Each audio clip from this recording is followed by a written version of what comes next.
President Trump says the U.S. will tap its strategic petroleum reserve to try and lower gas prices. The Energy Department maintains the emergency stockpile. Gas prices are going up. We're all feeling it. A narrow waterway off Iran's coast is a big reason why. The Strait of Hormuz is one of the most important shipping routes in the world.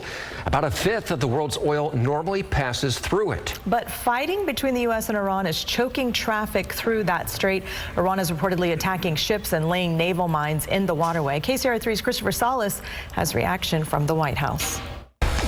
Today, Iran launched new attacks on ships in the Persian Gulf. But even still, President Donald Trump is telling these oil tankers that they should be using the Strait of Hormuz despite the attacks and the war. The president told reporters before leaving for his event in Kentucky that the U.S. military has destroyed, quote, just about all of Iran's naval mines and mine-laying ships. The U.S. military says its forces destroyed 16 Iranian mine-laying vessels near the Strait of Hormuz on Tuesday. This is an effort to keep the critical oil shipping lane open. The Strait of Hormuz connects the Persian Gulf to the open ocean. Normally, about 20 million barrels of oil a day pass through this waterway. But within hours of the first strikes of this war, real-time shipping data shows traffic through the strait fell about 70%. Our Get the Facts data team visualized the drop with this before and after graphic.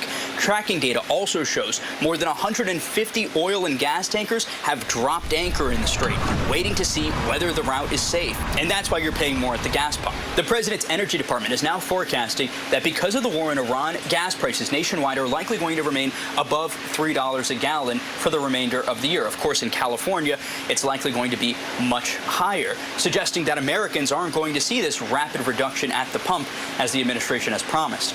At the White House, I'm Christopher Salas, KCRA 3 News. Several countries plan to release their strategic oil reserves to try to lower prices. It could help, but most analysts say it's a short-term fix. The International Energy Agency is preparing a record release of about 400 million barrels of emergency oil to offset disruptions in the Strait of Hormuz. But the real issue is whether shipping through the area can safely resume. So our Get the Facts data team is looking at how major global conflicts and demand spikes have driven crude oil prices.